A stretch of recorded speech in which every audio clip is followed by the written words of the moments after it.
And we are live. What's good, y'all? Welcome, welcome, welcome. I really want to know podcast. It's Saturday, y'all. It's Saturday. Hey, hope y'all are doing well. Hope you're enjoying your weekend. I am. Just got into well, what did I get into? Well, last night I went out, did some stuff, boy stuff, had a good time. Nothing too crazy, nothing to report home to, y'all. I mean, just doing standard crazy bad boy stuff. And it was fun hanging out, saw some people I hadn't seen in a while, had some fun. Now, it's Saturday, and I was thinking about the schedule. I think I'm gonna go live Monday through Thursday, uh, 6 p.m., and then Friday, Saturday, Sunday, do like 2 o'clock or something like that. I have to figure it out. Friday's a transition day for me. So Fridays, I'm, getting my daughter from school and getting her to her mom's. And then if I gotta go anywhere, that's the travel day. It's Saturday, it's Friday. So either I'm gonna do those premiere type things, like shoot the show and just premiere it at 6, or I'll just do a show earlier that day and then do a bunch of shorts or something. I got to figure it out. But Monday through Thursday, definitely 6 p.m. We're gonna go live. Either I really want to know or downrange. We'll definitely do that. And then for the rest, I'll figure it out, man. So just some little housekeeping notes, you know what I mean? But thank y'all for rocking out with me. I know it's a random Saturday here in Central Florida. We're getting our normal rains. It is hot down here. Yesterday was a heat index warning because it got really hot even for Florida. So we got a little taste of that heat wave that's been hitting America. It finally made its way down here to Florida. Boy, it was blazing. It was blazing. And my vehicle is black on the outside and black on the inside. So I got into the car and it was like, bro, oven. Could probably bake cookies in that joint, a cake or something. It was crazy. But we survived. Today is just normal hot. It's 93 degrees Fahrenheit, mostly cloudy. It's been raining on and off pretty much all morning into the early afternoon. I'm talking about, typical Florida stuff. It is what it is. Pretty sure it's like that from Tampa all the way down to Miami. That's just what it is. You move to Florida, that's what you can expect. So yeah, man, we gotta talk about Tenet. Gotta talk about the movie Tenet. Finally got a chance to watch it. Brother Dino was right. I think that Amazon Prime updated what was available and what wasn't. I jumped on there and boom, there it was. Like $3 to rent. It's like, oh yeah, boom. I rented it right away, watched it that night. This was a couple of nights ago. And we're gonna talk about it, yo. We are definitely going to talk about it. Wonderful 34 is in the building. What's good, fam? How you doing? Um, that's for wrong button.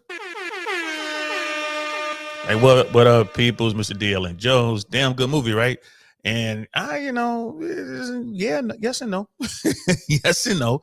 Um, yeah, I mean, yes, yeah, we're gonna get into that in a second.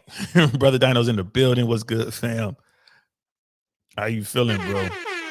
It's like 34, Brother DL is mind blown. Christopher Nolan has served up a masterpiece, which will have DL thinking for weeks and weeks. Um, and I was, we were already active in the chat, man. I was acting, we're getting back and forth. It's like DL will have questions after this podcast. We'll see. Tenet and DL lit is a big no. Yeah, I couldn't do. I was lit last night too, y'all. I ain't gonna lie to you, man. I had more than a couple, and I mean, I ate a big meal. I always do that. If I know I'm gonna have a couple drinks or whatever, I'll make sure I eat a big heavy meal. And I did. I mean, I was cool. I was out doing whatever I was doing, but I came home and I'm like, I can't talk about it. I'll mess it up. I gotta wait till wait till the morning because I thought about that. I was like, ooh, let me get on here and talk about that. Like, nah, let me chill. Let me chill. So so yeah, man, let's definitely get into it. It's a good movie. So we're talking about Tenet. This is an old movie, so yeah, there's definitely going to be spoilers. If you haven't seen the movie by now, then don't watch beyond this point, right? Definitely going to be spoilers. Movie's over 2 years old, if I'm not mistaken. Um. So yeah. So there's that. So Tenet. I mean, it was entertaining, right? I ain't gonna lie to you. Can't say it wasn't entertaining. It was definitely entertaining. Big budget movie. Christopher Nolan, what I mean, big time director, writer, all that. Big Hollywood blockbuster, right? So that's what it was set to be. And stars Denzel Washington's son. I forget his first name. I think it might be James or something like that, but his last name is Washington, of course. And he's definitely made his way into the A list as far as acting goes, and he's really working on his craft. Hey, hats off to the brother. So the movie starts out with all kinds of action, like these bad guys are taking over some opera theater, and they kind of get into it. Thank you, David Washington. Appreciate that, bro. So it starts out with a bunch of action, and our hero protagonist, which is his name in the movie, right? Our hero is part of this elite CIA or above team that's going out there taking care of business, and their mission is to get into this event, get into this opera to save one of their assets who has been discovered. So they got an asset in there. They're out there doing what they're doing, trying to stop the bad guys. The bad guys know about this asset, and this big hostage situation breaks out, which is a cover to eliminate the asset, and that's what the bad guys want to do. The good guys want to, save the asset. So that's what protagonist and his team, small team, are standing by, ready to go in and take care of business. And it was really, slick how they did it. Like, all right, cool. They get in, mission accomplished. They managed to get their asset, but there was, of course, a hiccup. They went to get their asset, but there was some problems getting them out. One, and then two, the mission changed. So they went in there to get their asset out. They were able to get that done. It seemed like, okay, we're gonna get him out, but they realized that the bad guys were about to, attack and hurt, kill a bunch of innocent people. What the bad guys were doing was going to set up this horrific event to cover their tracks. Protagonist, which is the good guy, which is Denzel's son, sees what they're doing and decides to modify the mission to save these innocent people. Now, from a writing perspective, that's not going to happen in real life, in my opinion. When you got operatives at that level, they really don't care about people like that. It's all about the mission. They're like, whatever, that's going to happen, let it happen. That's not what they're there for. In their minds, if the world wants to stop this event, this horrific terrorist event, they'll send another team in there to stop it. But in the movie, of course, protagonist has to save the day. And in doing so, he almost compromised the mission. All right. So I'm like, all right, cool. So again, I'm looking at the writing. I'm like, oh, whatever. I give it a pass. It's Hollywood. I shut off my military mind when I watch stuff like this. And, I'm kind of watching what they're doing. I'm like, all right, cool. And then they kind of drop a whole bunch of little hints along the way. This is how the movie starts. And then our hero protagonist ends up getting captured. Right. He's captured by the bad guys, him and another one of the people on his team. And the bad guys torture both the men, and they're trying to get information out. And you're like, okay, this is it. There's no way our hero's going to get out of this. And even the bad guys even knew where the cyanide capsules were. So our hero can't even, end themselves, right? Because, it's like this torture is going to be horrific. And they're trying to, they're like, nope, they took the cyanide tablet out. So now you're gonna have to sit here and suffer. And and then it turns out that he was able to get a tablet from the other guy that was being tortured, which brings up a whole bunch of questions. Again, this is just me. I'm nitpicking this story. Like, I'm all right. So why wouldn't the tablet be inside his mouth already? So you can just get it and chomp on it.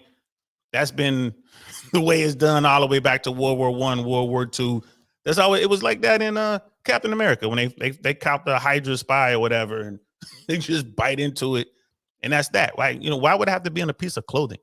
And how the reason they don't put it in clothes is because, like, well, how you're still gonna have that clothes? If you get caught, they might take all your clothes off, change your clothes. You just don't. Why wouldn't it be inside? Right? Again, it's like, okay, let me shut that off. Like, it wasn't, but it was a very cool way in which he was able to get what he needed to stop the torture, which the other operative was able to help him with. So it was like, well, that's bad for the other operative. Right now, he has to stay alive and be tortured even more because he helped protagonist get out of the situation. So it doesn't really matter because Protagonist wakes up, and all that was a big test to see if he was elite of the elite, like the best of the best of the best. He passed the test. Oh, you didn't give up the information. You chose to die instead of giving up the information. Good for you. Join our super elite spy team, right? Join our super elite spy team because you're in the club now, bro. You don't even exist. Like you're a real ghost for real. And of course, he's like, "Yay, great, I'm gonna do it." And that's what he did. He joined this new team, and he figured out that there's an even bigger fight. And he's not just part of a country's elite; he is fighting for the entire planet, right? So now you got a whole GI Joe kind of scenario, where it's us against Cobra or whatever. You're fighting these people who really want to destroy, and then we find out the people that you're fighting aren't even in our same timeline, right? So now we're getting into the science fiction part of it, right? So it's like, okay. And Brother Dino, you're right, bro. Like, Christopher Nolan, he's known for that. Inception, a really mind bending concept.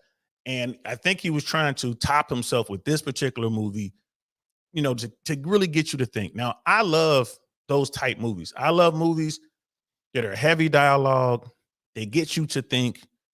I think those are great. And I love action movies. Just mindless action movies. I'm cool with that as well. You look at Taken, you look at Fast and Furious, you look at whatever you want to look at, Conan, like you got Conan the Barbarian. You don't need to rely on dialogue. Big man with a sword goes out and smites the bad man with a sword, and that's just the movie. Great. Right. And rarely do those two genres blend well. It can be done. It's been done before. 13th Warrior was an example of how you can blend those two genres where, you have the dialogue and you have the backstory that's really deep and rich. And then you have the action. It's been done. People can do it. Did Nolan do it with this movie? I don't think he did. I think he kind of missed the mark a little bit. But the action stuff was crazy. Like I'm just sitting there looking at all the action. It was ridiculously crazy, and they did a good job. I mean, that's Hollywood. They know how to make action movies. And my biggest problem with this movie, and we're going to see this what Critical Drinker talks about it in his review, is the way the sound was mixed. I couldn't hear what was going on when I needed to hear what was going on. I had my remote control in my hand, so it was like constantly turning the volume way up for all of the speaking parts, and then I have to turn the volume way down for all of the action, shoot 'em up, car crash stuff. And I'm trying to follow the story. So the whole temporal war, the whole, this isn't new. This has been done in sci-fi a bunch of times, especially if you're a Trekkie. You know what I mean? Boy, I mean, I don't care if it's Enterprise, I don't care if it's, Next Generation, I don't care if it's Voyager. It's been done. It's been done. It's even been done on Deep Space Nine. It's been done. So the whole time paradox thing isn't new, but the way that they were doing it, where you had time being not necessarily parallel but opposite, I was like, okay. Like I'm sitting here trying to figure that part out. I'm like, all right, Uncle Saint ain't the smartest man on the planet, but I was sitting there like, what are we doing here? Especially when people would just start popping up and teams would just start popping up. You went from just a couple people, only a few people know about this, to like strike teams and all this. I'm like, oh, what the hell? So yeah, man, it was it was crazy. It was crazy. And Brother Dino was like, yeah, the tablet was the Tenet test. Yeah, I get that. It was the test, but it was, yeah, I get that. And that was a really good way to start the movie. That was a really good way to show that protagonist. And I keep saying protagonist because that was his name. That was the name of the character in the movie. Protagonist had to get, somehow we had to get him into this thing in order to have a movie. So tons and tons of action stuff, man. Great sequences. And Brother Dino was like, Tenet Test needed to know he would give his life for the mission. Yes. Yeah, it's like, yeah, you love this 13th Warrior. Yeah, bro, you got to watch that, man. If you haven't seen it, Antonio Banderas and a bunch of tough Viking-looking dudes, great movie. But I mean, it's action. You know what I mean? It's like a Conan type movie with dialogue, bro. Like they have this rich story that they're telling, and it was just, man, that was a great movie. 13th Warrior was off the chain, bro. One of my favorite. One of my favorites. He's like, yeah, the sound was my issue with Nolan. His IMAX cameras are not soundproof. People have walked out of the cinema. Oh, that's crazy. That's crazy because it was really difficult to hear. And you need to be able to hear with these type movies. Like imagine sitting through Inception and you can't hear the dialogue. Like there's no way you'll figure out what's going on. Or um Interstellar, that's another one. Like imagine sitting through that movie and not really being able to hear. There's no way you're gonna be able to follow it. If you sitting there, you can't really hear, and it's like next thing you know, they're in a bookshelf. Like, what the hell? So like, bro, I thought you was at a black hole. So it is crazy, bro. You know what I mean? That's funny. Yeah, I just said that. Like, what the hell? So Tenet again. So on that point, like, very nice Hollywood blockbuster movie. All the bells and whistles, explosions, shootouts, car chases, all that kind of stuff. Couldn't really hear it that well. That was bad. Um, and I would say my third problem with the movie was its casting. I wasn't crazy about the casting. I think they could have done a better job. I don't know if they ran up against money constraints. They had to get who they can get, you know what I mean, or whatever. Having Michael Caine in there as a cameo, I thought that was amazing. That was really good. I really enjoyed that.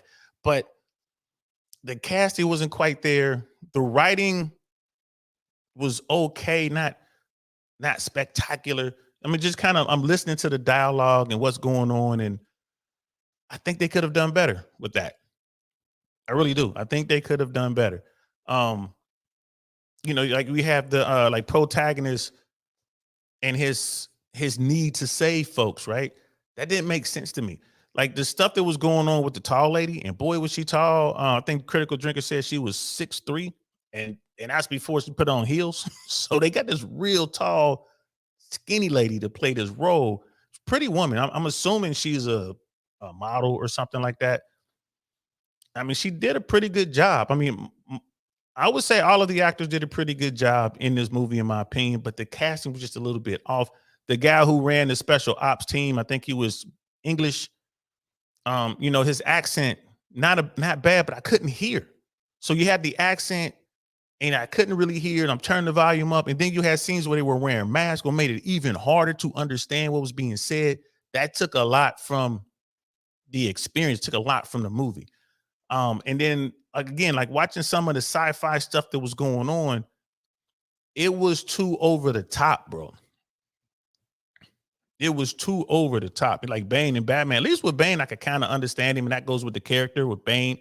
Um, and that was even with that accent, it was still cool. I thought Bane is one of my favorite characters, one of my favorite villains ever. Um, so I didn't really have that complaint as much with Bane. And he didn't really push the movie either. You know what I mean? It was what it was. He made the movie better. Great casting in that sense. I wonder why they didn't get Tom Hardy for this movie. To be honest with you, maybe they couldn't afford him. But Tom Hardy, excellent actor. But yeah, when you had these other actors, like they have masks on, it's really hard to follow what's going on. You add in the accents, and then you add in your mind is racing to keep up with the story, the backwards world. Up is down, down is up, hot is cold. You had all these little things that were going on, and it just didn't. It's like, hold on now. You know what I mean? It was the whole thing, like being able to move objects around, and they never quite explained how. Obviously, they were doing something with their minds or believing that they had done something. So it was no longer cause and effect. It was effect and cause. There was a whole bunch of stuff going on in that movie. A whole bunch of stuff going on. So, and then you had the woman who was like the engineer or whatever, like the woman who was the main bad guy, I guess you can say. And how they're talking with her at different points in time. It was, man, there was a lot going on. It was hard to follow. It was really hard to follow. So, but overall, I wasn't mad. Like the first half of it, I was really into. By the middle of it, I was starting to get tired, and by the end, I was like, yeah, I want this to be over. I wanted it to be over. Like, and if there is ever a sequel, I'm not watching it. I'm not watching it. Brother Dino was like 200 million pound budget Nolan's biggest. Yeah, that's a lot of money, man. Michael Caine's in all Nolan's films. Oh, I didn't notice that. Yeah, because he was in the Dark Knight stuff. Oh, that's what's up. That's what's up, man. And the brother that was like, no mind trick. The objects are traveling backwards in time. Yeah, but the scene where he's talking to the scientists and they just have the stuff on the table. What was causing the stuff to move on the table? And because there was something to do with the mind, because the scientist made some sort of comment, and then protagonist was able, he figured out what she was talking about and he was able to do it. I don't know, bro. Like I said, it was just a struggle to keep up. I'm like, what the it was like 12 Monkeys was one of those movies for me. Like 12 Monkeys was a struggle to keep, like, what the hell are they doing? It was a struggle to keep up. And again, I think if the dialogue had been a little bit tighter and if the casting had been a little bit tighter, it wouldn't have been as difficult to follow, but I think it took Nolan 5 years to figure this thing out and even get it, figure out the script. Again, he's one of the greats. So that's the thing about Hollywood. If your name is big enough, your brand is big enough, they'll let you do anything. And that's proof is in the pudding. Um, and I didn't look at any reviews. I don't know if they made money off of that. I'm gonna have to look that part up. I should have looked that up, but this wasn't, we wouldn't go that hardcore into it. So basically, overall, yeah, Tenet, decent movie. Decent movie. Would I put that on a list of like must see or one of my favorite movies? No, I definitely wouldn't do that. Um, I just think that it was too brainy, right? It was just too like wow, like my God, you almost have to be some sort of physicist to follow this stuff. And I don't even think of it. I don't really believe that it's like based on any kind of science. I mean, how could it be? So I mean, I don't know. It got me. It got me, brother. Like the female scientist is the one who discovered the algorithm. Okay. Oh, okay. So that's her. And that's another thing too. They were talking about. Yeah, I see what he was doing because he was actually made the movie instead of what we're used to, the whole linear cause and effect. He was doing effect and cause in the movie. So again, that kind of throws you off. Maybe there could have been a way to adjust the writing to prepare the watcher, the viewer for that. It is what it is. Um, it's one of those like you have to see it more than once. Yeah. What scenes confused me? It wasn't that they confused me as much as it was just sensory overload. Like it was, like, okay, because I'm looking at it like, okay, what is this scene supposed to be setting up? Like, what's going on here? The whole thing going into the carousel machine and coming out on the other side, and watching the past while you're sitting in the present, or watching the present as you sit in the future. I mean, it was that whole thing.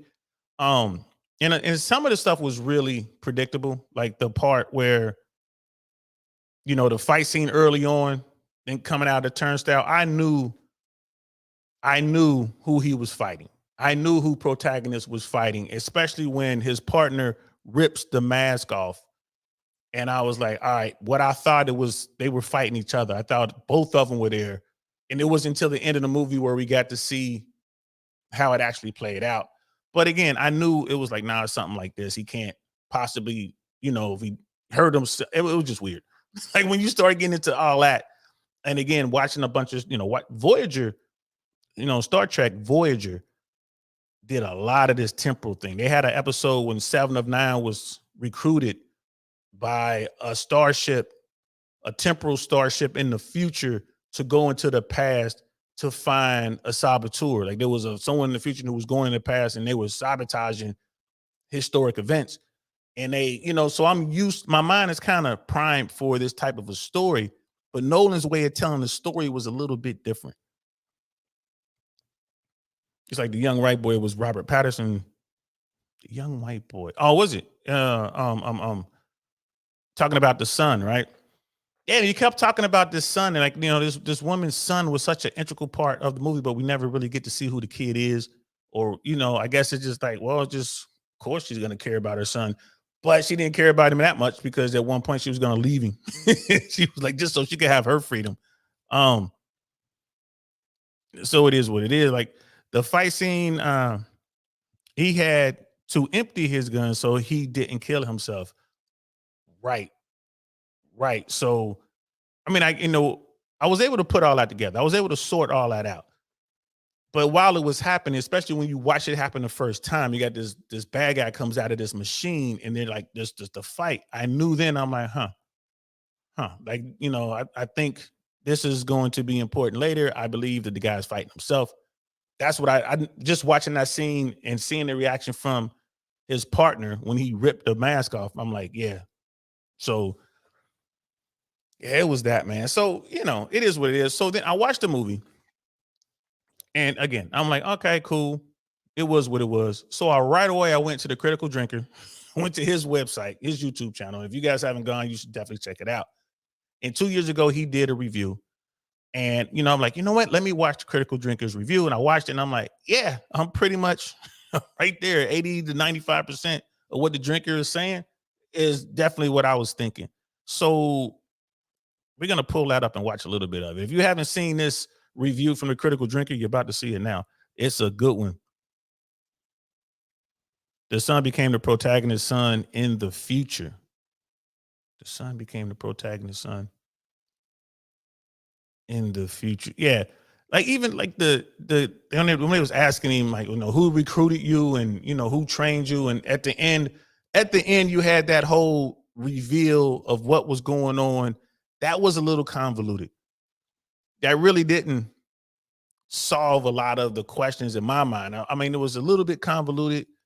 It was, how he gave old girl the phone, like, hey, if you ever feel, you're threatening, just call his phone, just say your name, say a coordinate, where a date, name, date, and where you are, and someone will come help you. So right there is like, all right, he's using this time machine to do stuff. Is the time machine still there? Was it a one-time thing? He just knew where to go. Again, I don't know if it was thought out well enough, in my opinion. I don't know if it was thought out well enough, but let's check it out. What we're about to watch here is the Critical Drinker. Go check out the Critical Drinker. Please go to his YouTube channel. And I'm wearing this shirt now. This is a Critical Drinker shirt. Nah, to be fine. It's like one of my favorite sayings of his. I even have his cup. Like Critical Drinker came to Tampa. There he is right there. Fuck off film. Another one of his sayings. I saw that he was coming to a Comic-Con in Tampa, and I was able to go check that out. Got to meet the brother, talk to him. Pretty cool. I got a couple pictures of him somewhere. I was actually going to put the picture of the two of us in the thumbnail, but I didn't. I got tied up doing something else. So yeah, and you're right. Like Brother Daniel's like, they had more than a one-time entry on those gates. But I mean, again, it was just one of those things where it was I mean, I was saying but let's check out the drinker. Let's see what the drinker has to say. This is about 11 minutes or so. Like I said, the Critical Drinker is one of the best movie reviewers out there. He's a great author too, as a matter of fact. His name is Will Jordan, is his real name. He has a series of books that are kind of like in the same vein as Tom Clancy. So he kind of writes that sort of stuff. So now dude's like a really good, like I said, it's a cool kid. He knows what he's doing. He's a filmmaker, he's an author, and he does his YouTube stuff. Real cool cat. Let's check this out. Be careful what you wish for, dear viewer. While I've been bitching about the dumb, unimaginative, derivative dross being shoveled out by Hollywood over the past few years, Hollywood, as it turns out, has prepared a little answer for me. And that answer comes in the form of Christopher Nolan, a man who I can best describe as the cinematic equivalent of Hideo Kojima, only slightly less obsessed with scantily dressed, emotionally damaged women. Nolan's mind seems to be only tenuously connected to our own reality, and his unconventional approach to non-linear storytelling frequently turns conventional narratives on their heads, pulls them inside out, and bends them over a table with the teddy bear from my Doctor Who analogy. The drinker is crazy. But he has a good point, because I do a lot of complaining about Hollywood too. You got to be careful. You got to be careful what you cry about, man, because I do. Hollywood has some of the worst writers and creatives that you can think of, because they're not being creative. But there's so many people out there making their way to Hollywood that tells really good stories. I think the powers that be right now in Hollywood just aren't telling good stories. Let's continue. He's been responsible for some excellent movies in his career, as well as The Dark Knight Rises. Of course. But then came the news that he was releasing a new movie, a film so complex that it took him more than 5 years to figure out the script, and nearly 10 years to get the concept straight in his giant space brain. A film that promised to redefine our very concept of time and reality. A film called Tenet. 15 years to get this straight. Hey, think about that, bro. 15 years to get this straight. Is on the one hand, it's really good that Chris Nolan has done so well in Hollywood that he has the leeway to do this. I mean, it must be nice to be able to, like, you know what, I can do whatever I want to do in Hollywood, and they're going to give me the money to do it. 200 million pounds, right? Like over $200 million to do this movie. Great. And like the whole, like, again, the backwards driving and, all of the action stuff, it was spot on. Why wouldn't it be? This is the guy who did the Black Knight series. Great series, by the way. My favorite Batman series. But what the hell is Tenet? What's it about and what does it all mean? Well, who better to explain a movie centered around complex theoretical quantum physics, time travel, and multiple realities than a drunken YouTuber with alcohol-induced brain damage? Let's begin, shall we? Tenet kicks off by introducing us to the protagonist, who's helpfully called Protagonist. I'm not kidding, that's the character's name in the credits. That's just great. Was that being lazy, or I was just like, hey man, let's just poke a little fun at ourselves. We're gonna call our star. The main character we're going to call protagonist. Who happens to be the protagonist? Funny.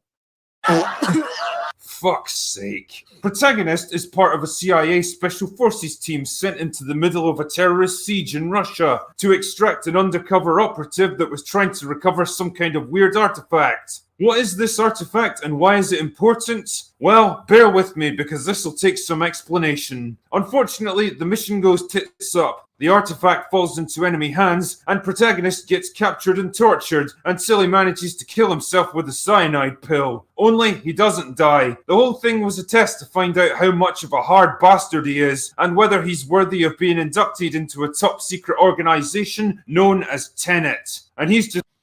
And that right there, that's one hell of a test, bro. Now we're gonna give you this test. So what if he failed the test? What if he didn't off himself? Would they had offed him on the spot? Like, whatever. We thought you was something matters. Sorry, pow. Would it have been that? That's pretty hardcore, but let's continue. Just like, yeah, whatever. Because I would totally feel comfortable working for a shadowy group whose nature and purpose isn't explained until after you join, and whose entry exam involves allowing a Russian gangster to yank out all your teeth with a pair of pliers. Anyway, this is where we get our first taste of the movie's central premise. See, it turns out that people in the future have found a way to alter the properties of objects so that they can travel backwards through time. For example, bullets would go back into the guns that fired them, batteries would gain power over time, and my bottle of Jack Daniels would refill itself. Ha! Fucking sign me up right now, man. Facts, because my cognac bottle is empty. I could use some of that Team Tenet right now to fill that up. Save me a trip to the store. But even that scene, like, the scene where they're hovering their hands over artifacts or whatever, and the stuff comes to it.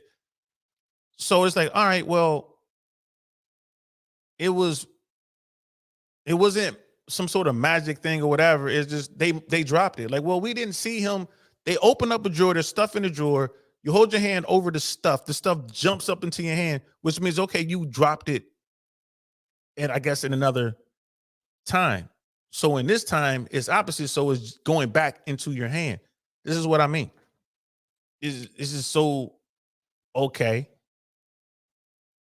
His other self in the other timeline dropped that piece of equipment. Therefore, in this timeline, it jumps back into your hand. You're undoing what was done. See what I'm saying? Right away. And it was hard to hear what they were saying. This is when I began that was like really turning up the volume and backing the movie up so I can hear what was being said. It was like they use passwords and code phrases, and they say stuff to make sure they're talking to the right people. It's crazy. Objects that have been reversed like this are known as inverted. Science Lady believes that evil people in the future are using this reverse time to influence events in the past, resulting in a temporal Cold War. Wait, what? Temporal Cold War? Haven't I seen this somewhere before? We're done with you and your damn temporal Cold War. Nah, I must. Right. That was Enterprise. He could have used 5 or 6 episodes from Voyager, Star Trek, to talk about temporal Cold War, temporal time paradoxes, and this and that. Anyway. Must be my imagination. Anyway, Tenet was founded to prevent this war from destroying the world. That's where Protagonist comes in. His investigation of the inverted bullets leads him to an arms dealer in Mumbai, who in turn leads him to a Russian billionaire named Sator. But in order to get to Sator, Protagonist has to make contact with his wife Kat, who Sator is blackmailing to stay with him because she accidentally sold him a forged painting. So in order to win her cooperation, they need to recover the painting to eliminate Sator's leverage over her and...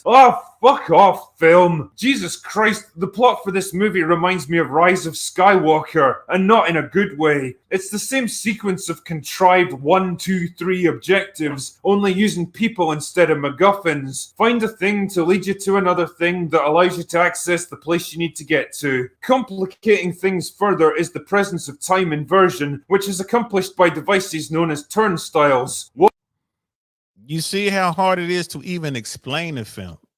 And the Drinkers are pro at doing that. But it's just so much going on. So the movie starts off normally paced, and then all of a sudden it just gets crazy. And you're sitting there trying to figure this out while all this action is going on. Like when Protagonist went to go find the arms dealer in Mumbai that pointed him to the billionaire guy. That was a great sequence. The stuff that they did, like, you know, he met his partner, like met another agent, and they were there to do what they had to do, and they went to penetrate this fortress, and they did it. It was great how they did it. You know, I'm pretty sure you guys saw the trailer when they were running up the side of the building with these ropes or whatever, and how they did it. Okay, cool. They went in, they did their thing, got the information, and then they jumped out, and then the person they went to go see wasn't who people thought that person was. It was cool. That was the action part of it. Great. But they were trying to tie it into the, you know, the narrative of the story. They were trying to tie it into the plot. And it was like Drinker said, fuck off, film. But let's continue. Walk through one and you'll come out the other side in the opposite time flow, which can result in some pretty weird phenomena, like getting into a fist fight with an opponent that seems to be moving in reverse, injuries that get worse over time instead of better, and destroyed cars and buildings that magically reassemble themselves. The deeper Protagonist digs, the more he begins to understand the nature of the war he's fighting, and that certain characters aren't telling him everything they know. Remember the artifact from the beginning of the movie? Well, it turns out that that's part of an algorithm that can invert the entire flow of time through the whole world. Ultimately, the movie culminates in a desperate time-traveling plan to stop a madman from triggering time inversion on a global scale using the algorithm, thus destroying all life on Earth. Now, analysing Tenet like a conventional movie is a pretty challenging prospect because honestly, this is the kind of film you probably need to watch several times to fully understand and appreciate. And that's what Brother Dino was saying, man. You're going to have to watch this a bunch of times. You're going to have to watch this film a whole bunch of times. And there are a lot of movies out there like that. You watch it over and over again. You'll see some that you missed the first couple times. Like, oh, okay, that makes sense. Oh, I missed that. I don't know if I'm going to watch this one over again. It's, but again, the action was on point. The whole 747 taxiing thing into the building, and you know the whole Tenet, you know, Protagonist and his partner coming up with their plan to do what they have to do. But going back to that, the billionaire's wife in the painting, that whole little bit doesn't make any sense to me. Like she's like, well, he has this over me, and I got to stay with him because he's going to expose me if I don't. What? You know what I mean? Like, that was a head scratcher for me. I was sitting there scratching my head like they could have come up with something better. They could have come up with something better. I think it would have made more sense if he was hiding her son from her, and then protagonist would have to mount some sort of rescue mission to get her son.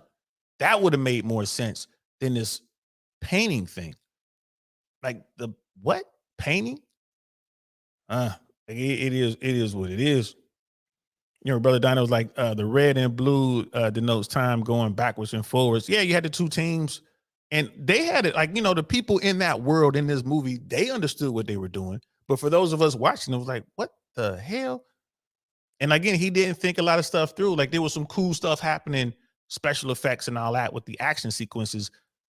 But like Drinker's gonna bring some up here real soon that I was like, yeah, that's the first thing I thought of when I saw that. Like, like, yeah, here we go. Let's keep going. And I'm not going to do that. There's an awful lot going on here, and while most of it eventually gets drawn together by some kind of explanation, you'll almost certainly be scratching your head for the first hour or so. Yeah, it's one of those films. Rather than introducing you to its world and letting you get a feel for the characters, the rules, and the stakes involved, Tenet starts off with a sequence of inexplicable events without any logical narrative tying them together, only for the non-linear plot to go back and fill in the blanks later. The idea is to put events and decisions into a different context once they're fully explained, encouraging you to see them from a different perspective. And while some of the twists will be pretty obvious to anyone that was paying attention early on, others just left me baffled when I walked out of the theatre. Speaking of confusion, the finale of this movie is about 20 minutes of absolute unbridled insanity. Facts. And I agree with what he was saying there, because I watched the movie, it's the same thing. I'm like, well, I got the easy stuff. But as the movie continued to go, like you're seeing things, again, you were getting effect cause instead of cause effect. And it wasn't consistent. You were getting it, you know, sprinkles of it here and there and there and here. And you're sitting there and it's like, okay, but then you get like some big action sequence. So you sit back and just enjoy the spectacle. But then it's back to the, you know, back to the plot. And then, you know, again, I was definitely that guy he's talking about. I was scratching my head like, well, huh? Yeah, it was just one of those kind of things like, wait a minute, bro. Huh? And Brother Dino was like, the painting was his blackmail to her and to keep her in check. Yeah, but again, it didn't seem to me like that whole painting would have been enough. You know, but had the man kept her son from her, if it was one of those things, it's like, yeah, I got this person over here that's gonna off your son if I think for a moment you're gonna leave me or try to leave me, that sort of thing going on. If it were that, I think that would have kind of carried more weight and it would have just added more urgency to it. That'll make sense to me. A painting, all right, well, you just lead this life of luxury, no problem. She doesn't, I mean, whatever. She's beautiful. Another dude to come along. She loses a billionaire, she gets a millionaire. No biggie. But if it's no, if you leave me, I'm gonna off your son. You know, that's different. Or I'm gonna do something to your family. Now protagonists will have to come and figure out a way to extract her son and family or whatever. I think that would have made more sense. It would have been a little more believable, at least to me.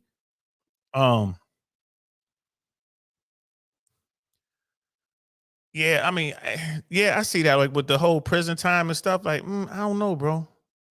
I don't know. Like, I feel you, and I got it. I get it. I do. But I would just, I don't know. Don't you think that would be a little more pressing? Like, you know, it's okay. Mommy goes to jail. She's already in jail, right? And there's that whole bit where she was like, oh, you know, he made me actually consider leaving my son for a moment. I'm like, come on.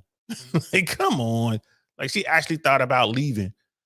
I don't know, bro. I just I don't know. But like I said, the action sequences were crazy. So let's get back to it.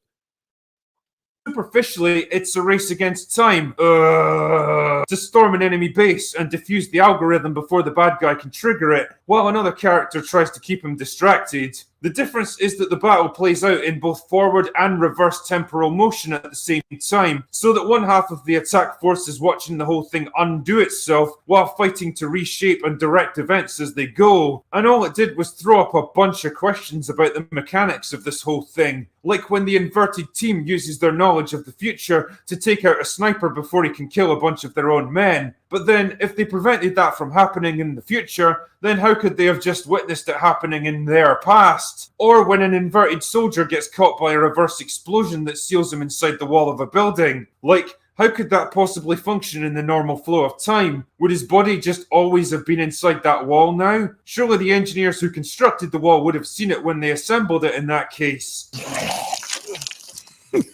Right. Right. You know what I mean? I'm with the drinker on that. Like, if you're trying to make heads or tails of this, it's like, man, it's just, there are big holes, there are big parts that don't work. There's big parts here that just don't work. So, yeah, and it's just like, and again, he took all that time, like 15 years, and this is what he came up with. I would love to see draft number 1. How crazy that would have been. I wonder how long that would have been, too. Draft number 1 would have been like 300 pages, bro. I would love to see that script, because it's like, this is where you came to. I wonder if he got to the point he was like, bro, the studio's on me, they want this movie, I promised them this movie, let me here, just take it, here it is, done. And because I'm pretty sure that Christopher Nolan was like, yeah, that was a big plot hole, I didn't get a chance to quite sort that out, and oh yeah, that over there, you know what I mean? Her brother Dino was like, yeah, she wanted to leave with her son. Exactly. She wanted to leave with her son. So again, they could have come up with a way to use that instead of the painting. I think that, and I bet you if you were to go back to the earlier drafts of this film, I bet you they had something similar to that. I bet you it wasn't a painting. I bet you it was him. Maybe they just didn't want to do it because it was just, that's what everybody does. So let's do something different. But I bet you it was like, nah, it was something to do with the child. And, you know, if you ever want to see your child again, you got to do this, you know, kind of like, you know, I don't know, something like that. But anyway, let's finish. They're getting into the home stretch. If this is all making your head hurt, well, try watching the real thing after several pints of beer. It's a challenging experience, believe me. And it's definitely not helped by the fucking terrible sound balancing, which is so bad in places that I genuinely struggled to make out what the characters were saying, especially during important scenes where you actually need to understand what's going on and why. At first, I just assumed it was the generally shitty state of my local cinema, but apparently that's just how the movie is. You're making it pretty hard to like, you Tenet. I can't shake the feeling that this is a movie unfairly dominated by its central concept. Every event and plot point just feels like an excuse for another reality-defying set piece, rather than being an integral part of a compelling narrative, especially the first half of the movie that bounces around from country to country like a hyperactive James Bond movie, with a lot of go here and find the thing to get you to the next stage kind of busy work. It feels contrived rather than natural, and when you combine this with the borderline incomprehensible dialogue, you're left struggling to understand what characters are trying to do and why. And after a while, you kind of just stopped caring. He's spot on about that. He's spot on about that. I got to a point where it was like, all right, man, whatever. You know, it goes back to what I said at the top of this show. It's like they're smashing two genres together. They're just like, it was two separate movies and they smashed them together. You had all of the high speed, high action, high octane stuff. And then you have this, you know, very smart intellectual story you're trying to tell. And the two didn't quite mesh. I think they did. I think they missed it. I just do. I think they missed it. And brother, like, she was an art dealer. Yeah, I get that. But I'm pretty sure her mother would be willing to walk away from her success and all that stuff to save her child. And like, okay, like that would have been like the one thing to get her to stay. Is like, you know, forget the art, forget your reputation and all that. I got your son. I think that plays better than I'm going to expose you because I tricked you, you know, into jeopardizing your career and your reputation. So what? I mean, she's an attractive woman. So what? And she's probably sitting on millions herself. She's messing with a billionaire and she has this business. She's probably sitting on millions on her own. So what? In fact, if we're married, I'll take you to court. How about that? I'm about to give me a few billion out of that. You know what I mean? So I would have gone with, well, let's make it to where he has a child or a family member or something like that. You know, that's just the way my mind works. But let's continue.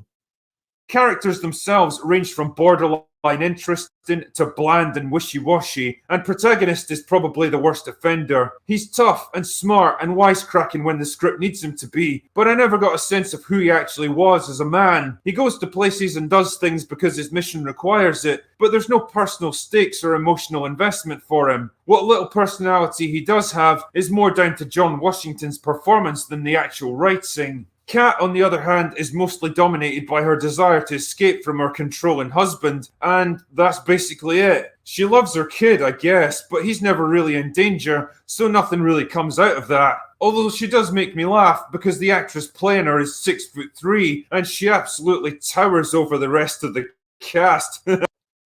Facts. Like I said, I think the casting could have been a little bit better. And the whole thing about like her son, I think it would have played out better if it was her son was facing some sort of danger. I think it would have played out better that way. But that's just my thought on it. And then you talk about protagonists, right? So you got like John Washington who's out here, John David Washington, who, great actor, but it's not the actor's job to add to the character per se. Like if the director wants you to do it a certain way, that's what you got to do. You got to do what the director tells you to do. They're hiring you to bring that character that they created to life. Now, of course, there's a lot of dialogue back and forth between actors and directors. Hey, the actor will say, well, this doesn't make sense. I believe this character would be more like this or whatever. And then, I would imagine the good directors will have that back and forth, and because you want your actor to be bought in. But this particular character, the stuff he was doing, his tie to this woman that he doesn't even know. Like, why would he care what happens to this woman? If his mission is to get whatever the MacGuffin is, he should be using this woman like James Bond uses women to get what he needs to get, right? So like Drinker was saying, you got this element where they're trying to make this like a sexy spy film, like a James Bond type thing with the nice suits and then the dialogue, but none of that dialogue really rang true to me. I think that Brother John is an excellent actor. He has his father to kind of coach him up and get him there. I can even hear his father in his voice. Like, when you sit down and listen, it's like, oh, that sounded like Denzel, but it's not Denzel. And the whole cool super spy thing didn't really, strike with me. It kind of fell flat, to be honest with you. If we're going to be honest. Like it wasn't believable to me. I would have taken it maybe a different tack. Just say, he's not really refined like that. This dude is from, he's from the streets, and he came up through the streets and in the military, and then he did special forces work, and he wound up in the CIA, and he's always been, like that hardcore dude. Because you look at the latest James Bond, like that's how 007 was allegedly when he started. 007 was just this hardcore killer, whereas Sean Connery's James Bond was just sophisticated woman's man who really used women to get to the bad guy to get what he wanted. Bond never really cared what happened to them chicks. He got to smash them, he got what he wanted, whatever. He didn't care. But this guy, protagonist, would jeopardize entire missions trying to save some woman that he doesn't even know. That part didn't make sense to me. And going back to that original in the beginning, we're going to modify this mission so we can save all these people that he doesn't even know. Like, why would he care? You see what I mean? So there was that bothered me throughout the movie, Brother Dino. The woman and son became his family going forward. Did they?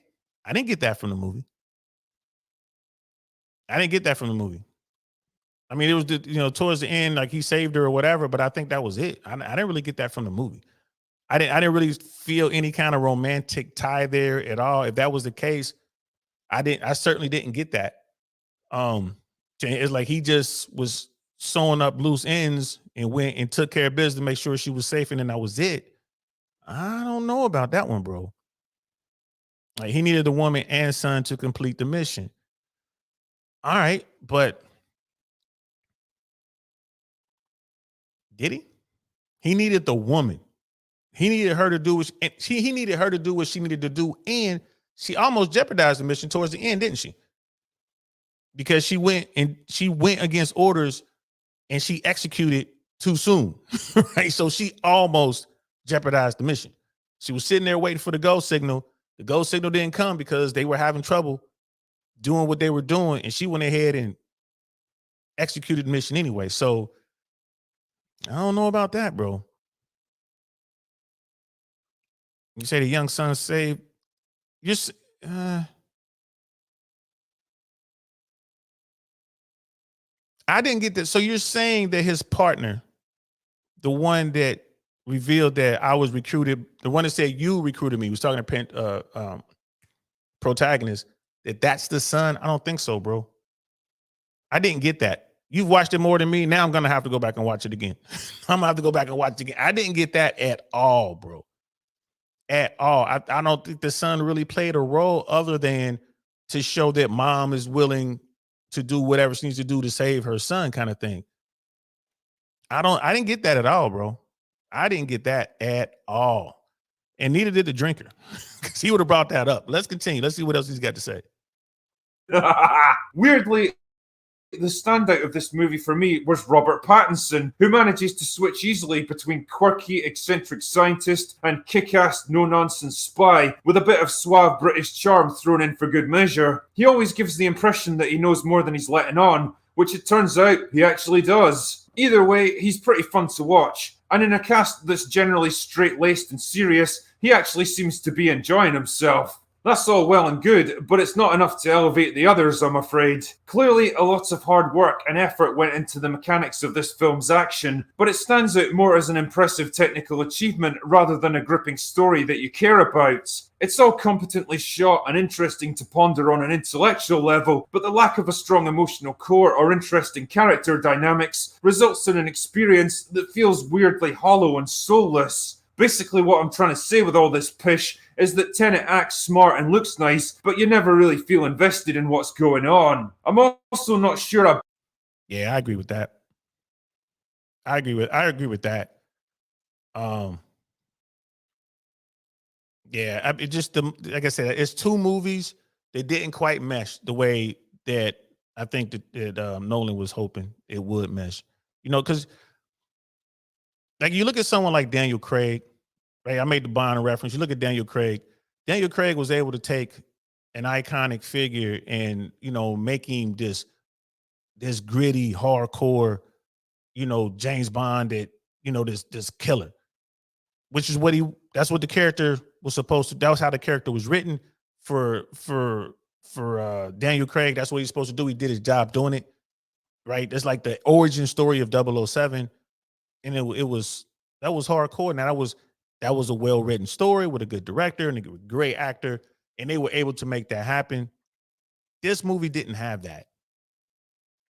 You know, because come on, let's face it, James Bonds are action movies, and they just kind of throw in some plot or whatever. They throw in a little story, a little quick little backstory, but we're there for the action. You know, James Bond's gonna save the day.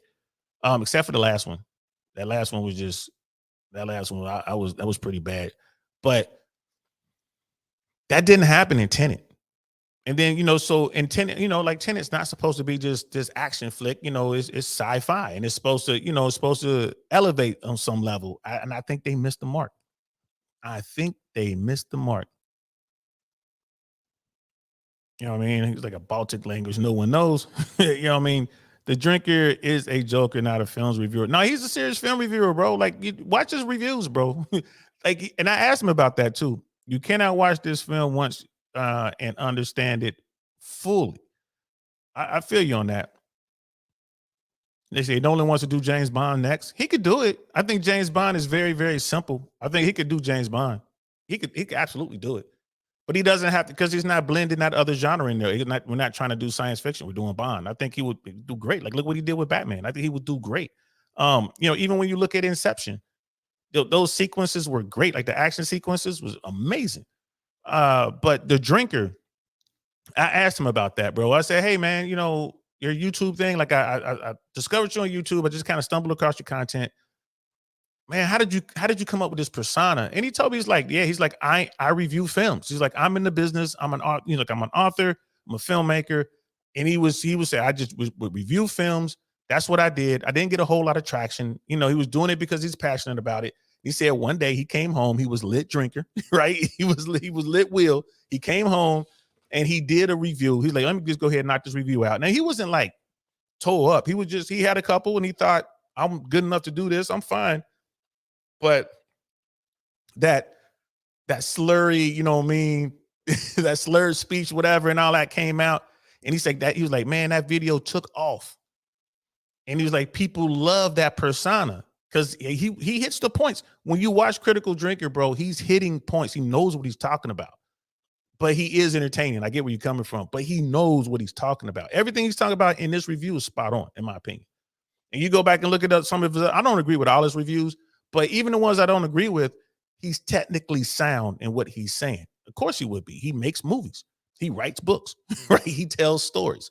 So he told me, he was like, yeah, man, I came home. Had a little bit of a slur. I wasn't drunk or anything like that. He had a few drinks, but he's like, man, that video took off. So he's like, I just began doing it. And he was like, and thus the Critical Drinker was born. And I was like, word? He's like, yeah, man. He was like, YouTube, you just got to stay at it. And at this con, we're at the Tampa Comic Con or wherever they want to call it. Man, he was doing panels and everything else. Like the dude is legit, bro. Like the dude is legit. He's a Hollywood cool kid. Trust me when I tell you. So yeah, it'd be cool to see Nolan do the next one. Let me see. Let's see. The protagonist in the future sends the son on a mission who saves his life twice and gives his life to save the protagonist and the mission.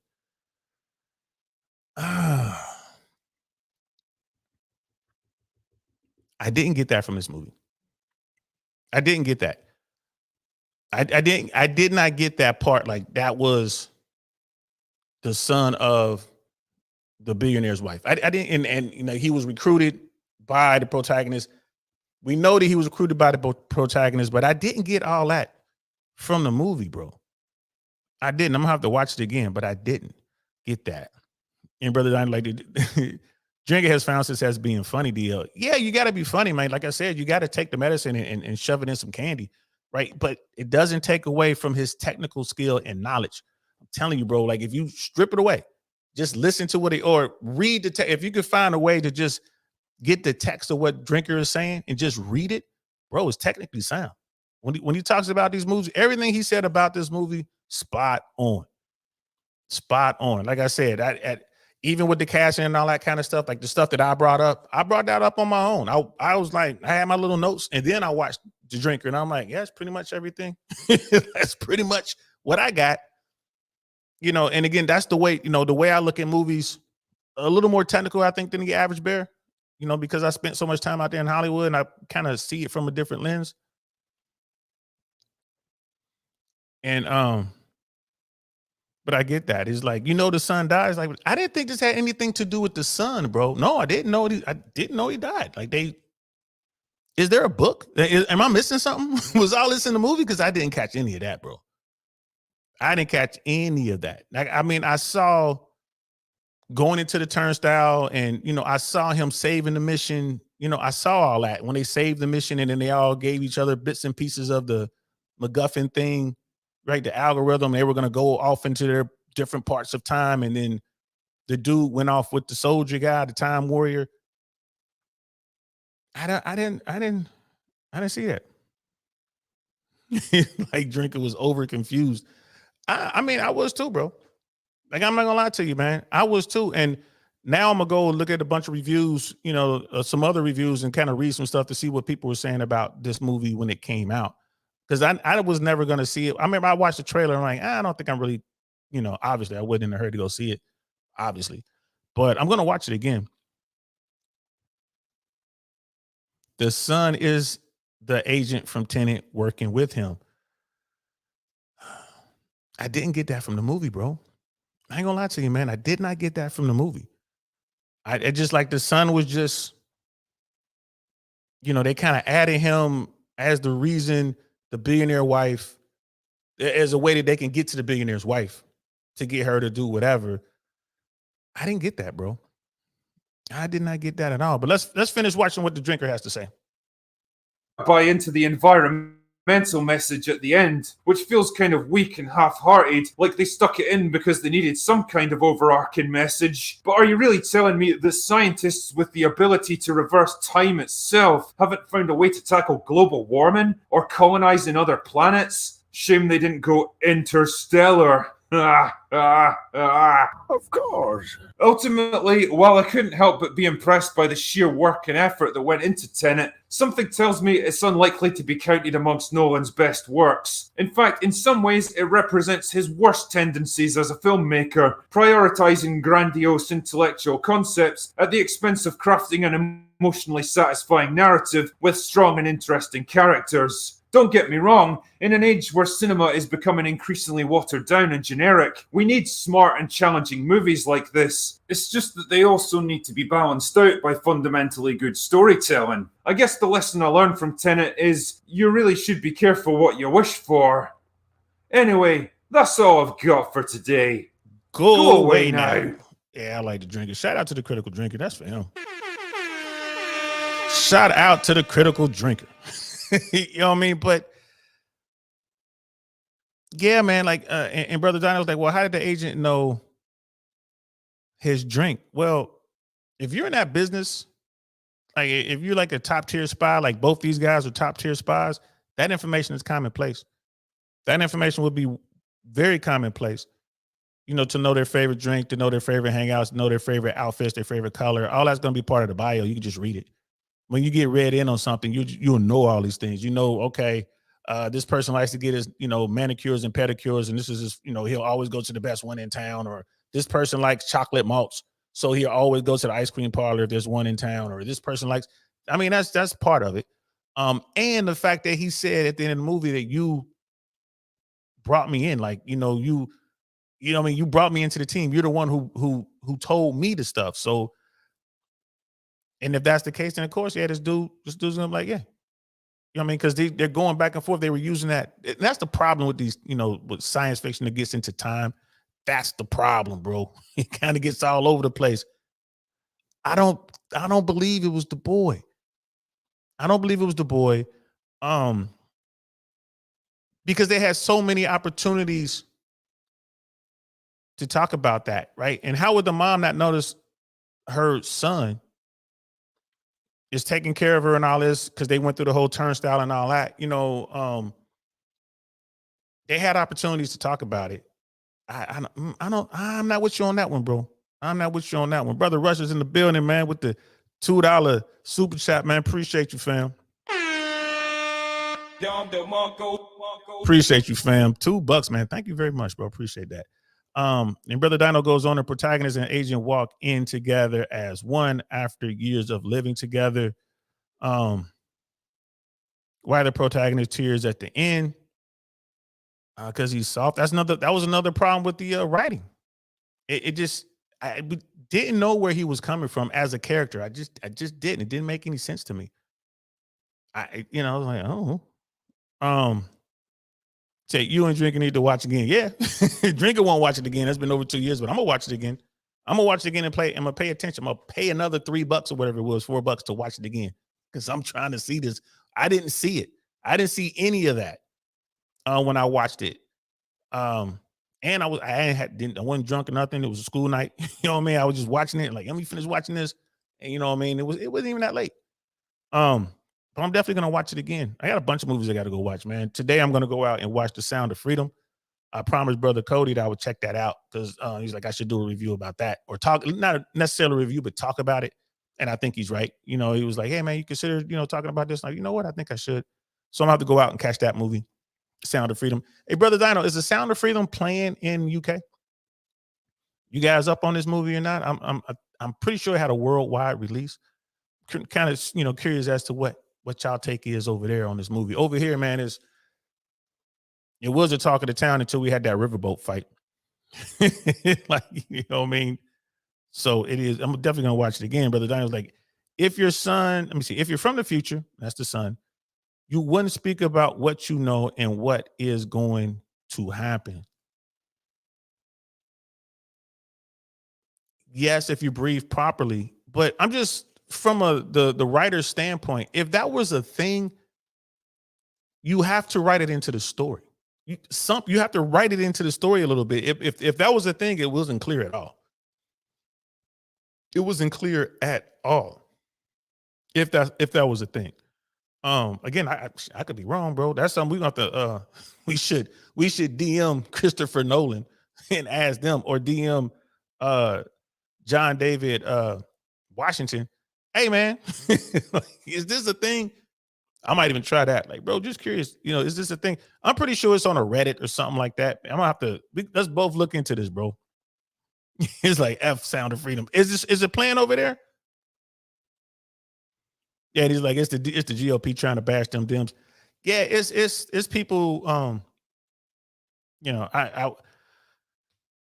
I had no intention of watching this movie, but I have to. Yeah, it's like a YouTube thing. I have no intention of watching this movie, but I'm gonna go out and watch it. The whole premise of the movie is crazy, and I haven't seen the movie yet, but I do know how it gets started. I know how the premise gets started, and even that just doesn't make any sense to me. It just does not make any sense to me. It looked better just having the kids getting snatched up by a dude driving a van than the way that they did it. So, but I'm just gonna check it out.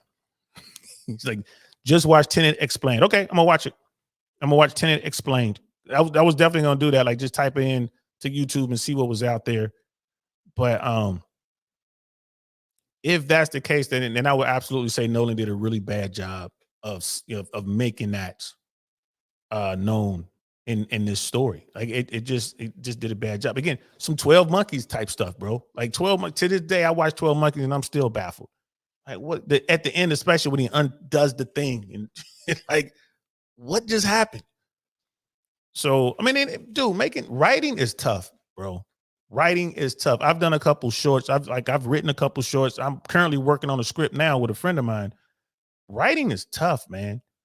Like really, really tough. In fact, my friend had me read a script that he just did, and I got to call him, as a matter of fact, and give him my notes. And then he helped me with the script that I was working on, that we're still working on together. Bro, it's hard, man. Writing is very, very difficult, especially when you start getting into this, real smart, real heady writing stuff, and you're getting into time and all that kind of stuff, man. That is crazy. Or if you're just telling stories, oh man, it is hard. It is really hard. So, shout out to Christopher Nolan. He made a good movie. It looked good. Like I said, you had the action over here, and then you had the heady stuff over here.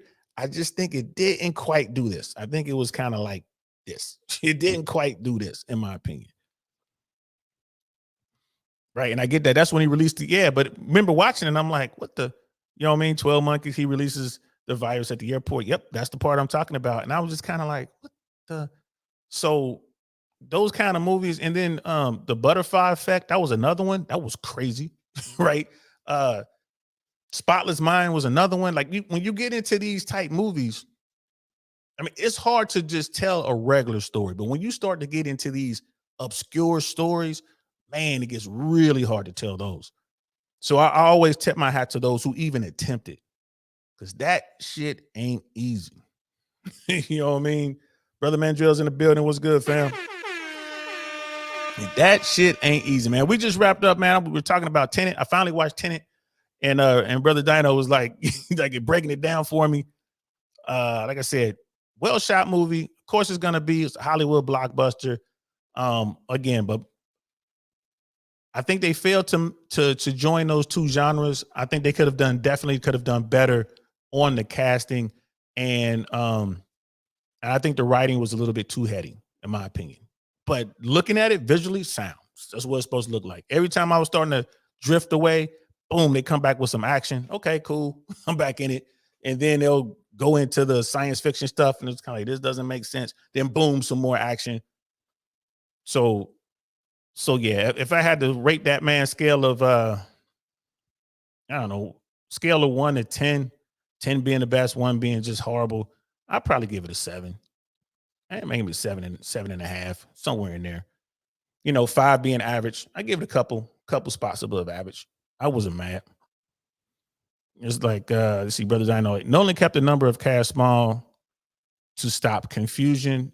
Yeah, I mean, and I don't have a problem with that. You definitely want to keep the cast small, But my problem is I would have maybe gone with some different actors. Like that chemistry wasn't quite there. Now, again, they probably didn't have that much to work with. The actors did an outstanding job based on what they had. But, you know, that was my issue. I'm like, I don't know, the casting I thought the casting was off just a little bit. Just a little bit. You know, I mean, I ain't gonna lie to you, man. I probably would have looked at, you know, Michael Caine, definitely cameo, stays in the movie. And the guy who played the son, I forget his name, Paxton or whatever it was, outstanding actor, definitely would have kept him. Everyone else would have been, I would have taken a good long look at everyone else, including the lead role. I would have taken a good hard look at everyone else. But I mean, come on, man. It's Christopher Nolan, bro. Like they gonna always come with the thunder. You know, David Washington is a small dude, but Nolan wanted him. Yeah, yeah. He's on his way up, bro. Like, you know, he's doing some good stuff, man. I've seen him a couple things. He's on his way up. I mean, come on, man. Look at his dad, bro. He's he's got pops right there. As you talk about legacy, he's definitely gonna get the shots, right? So it is what it is. But yeah, man. It is what it is. David Washington would never be running back, but he was brilliant in Ballers. He was outstanding in Ballers, bro. Yeah, he was outstanding in Ballers, bro. For real, for real. That was a really good role for him. Dude, I mean, dude's a good actor, man. It's just a matter I think when you're at that level as an actor, you have to pick the right projects. You really do. You don't want to be in a position where you're just making movies to make money, kind of phone it in. You want to pick the correct project. And I think that whatever he chooses to do next, hopefully it can kind of show his range. I would like to see him as a bad guy. I would love to see him as a villain in a movie. And not even like some street stuff neither. Like maybe like a corporate guy, like a real sinister type dude. I would like to see him in that type of a role. Who knows what he'll pick next? You know, it's Hollywood. Hopefully they won't make him wear a dress. You know how Hollywood gets down. I don't think I've ever seen his dad in a dress. So they always say that they make actors wear dresses in Hollywood. Like, I don't think Denzel ever did it. I could be wrong. But it all boils down to that. So yeah, man, those are my thoughts on Tenet.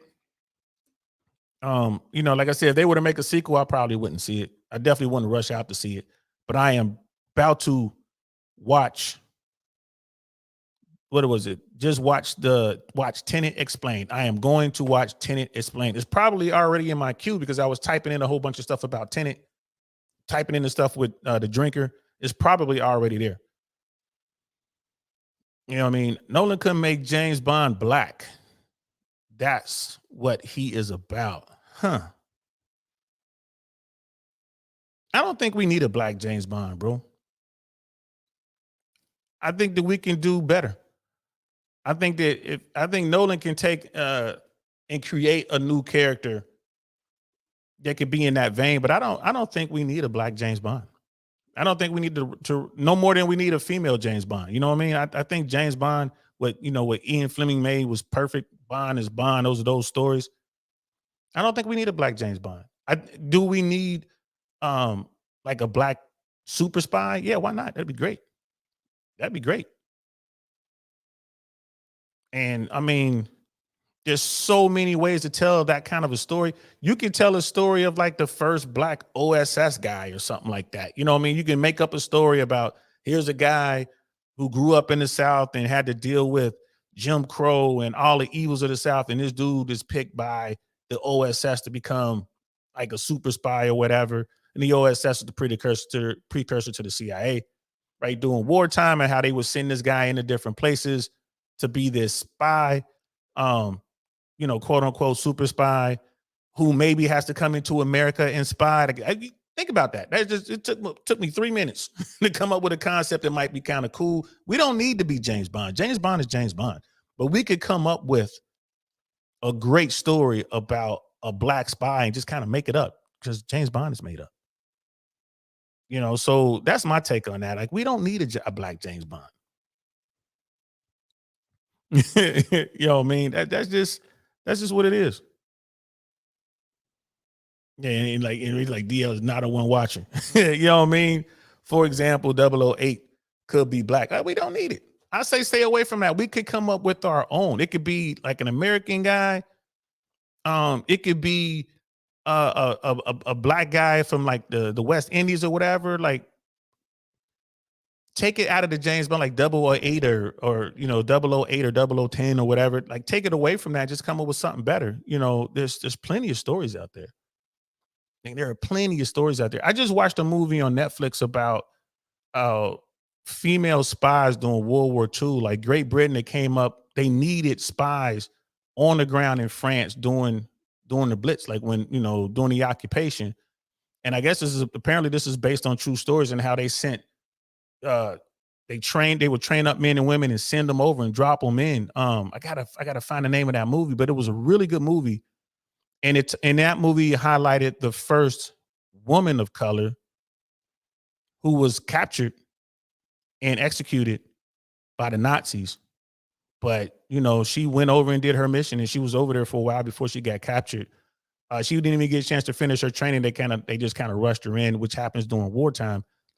It was a great story. It was a great story. I'm sorry I can't think. I just watched it the other day. It was on Netflix. I'll find it, and you know, maybe I can find it now. Now I got to make sure I can tell you what it is, so I won't get mad at me. Um, See if I can't find it. Female spies story. I'm typing it in now. WW2. See if I can find it.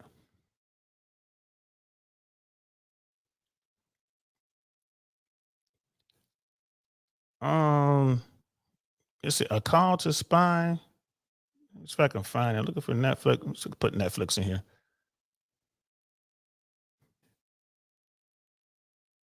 Can't find it. Oh, here it is. A Call to Spy. That's what it is. A Call to Spy. It's on Netflix. I don't know if you guys have it over there, bro, but yeah. A Call to Spy. Good movie. If you haven't seen it, I would say I would highly recommend this story. It's a great story.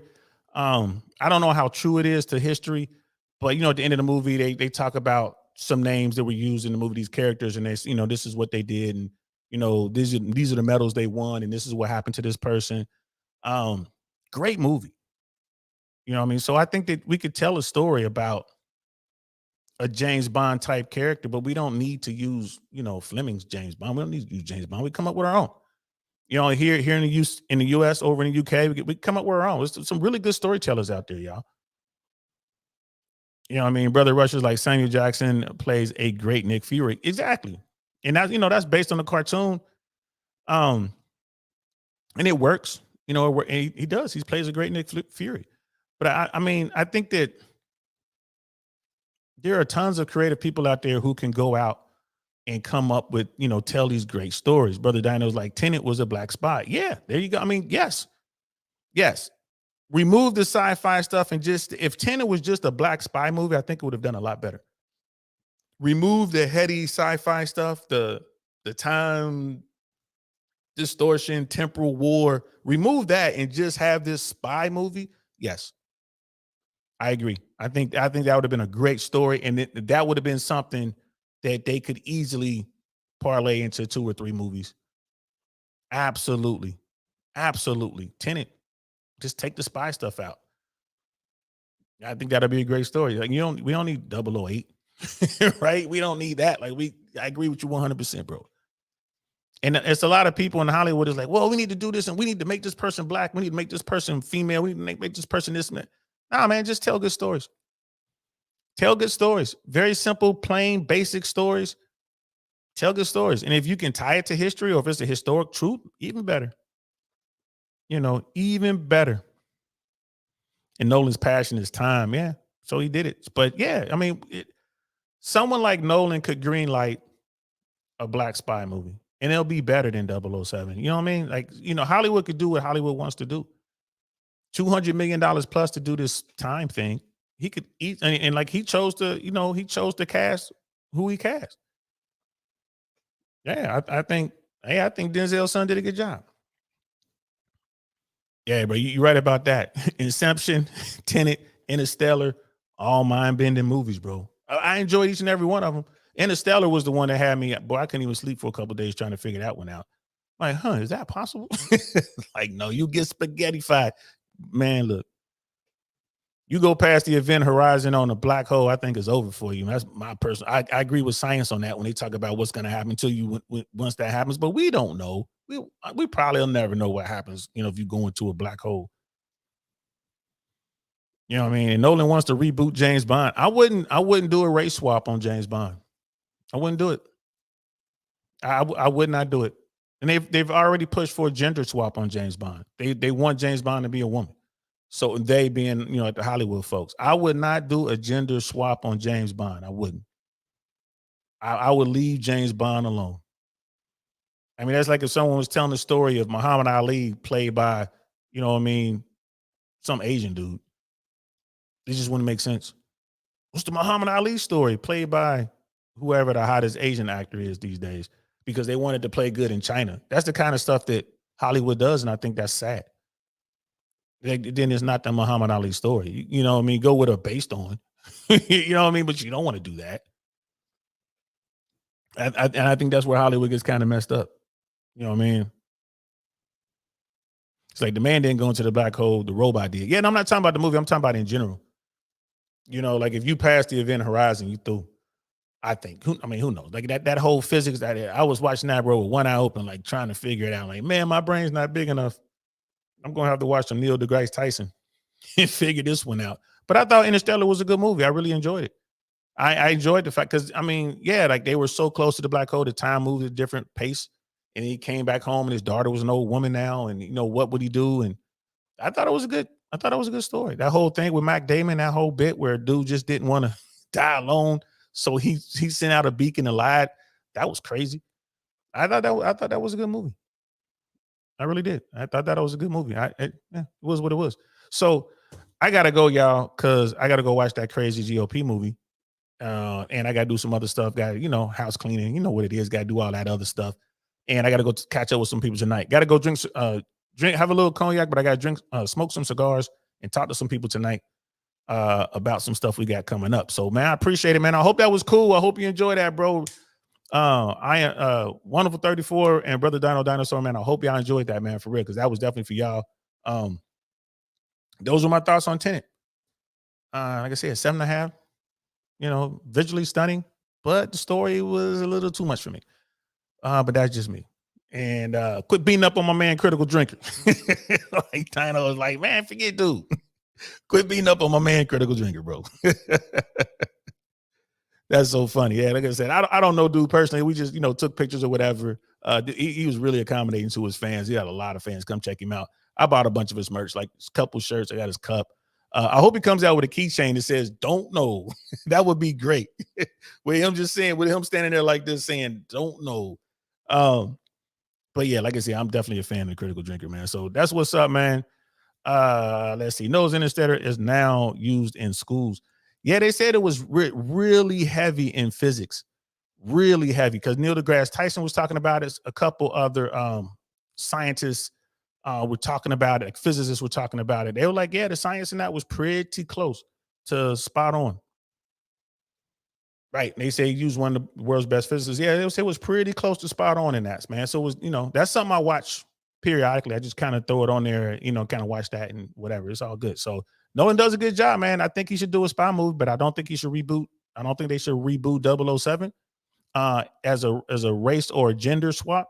If they bring back 007, they should, go get them an actor and do what they do. But, there was talk of Idris Elba.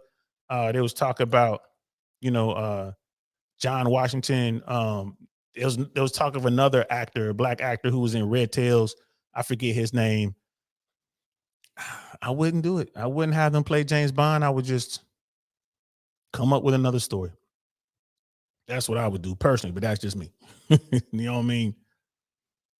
Yeah, Nolan don't play, man. 5 years for Tenet. 5 years trying to rework that script, bro. 5 years. Now, it was crazy. So, all right, I'm out. This was fun, man. I hope you guys have a great Sunday. Hope you have a great Saturday and a great Sunday. Enjoy your weekends. Be safe out there. If you're in America, hey, man, drink water, y'all. It's hot out there. Make sure y'all got y'all water with y'all. It is hot. Stay cool. You know what I mean? Heat kills, y'all. Heat kills. and to our family over there in Europe, over in the UK and all that, man. Yo, keep doing what y'all doing. I don't think it's hot over there. And to all those people over there in Hawaii stuck in those wildfires, man. Oh my God, be careful over there. It's crazy over there right now. And for everyone else out there in the rest of the world, man, thanks for rocking out with me. You know what I mean? Let me catch up with the chat real quick. Let me see. Before I get out of here, I ain't gonna go back and be like, oh, don't play with Tenet. Oh, here we go. Wonderful 34. I feel you, bro. It's all good. Yes, sir. It is hot. Y'all stay cool out there. Stay hydrated. I'm DL Saint. This is the DL Saint I Really Want to Know podcast, man. I'm gonna holler at y'all later. Peace. Darn, that's the end.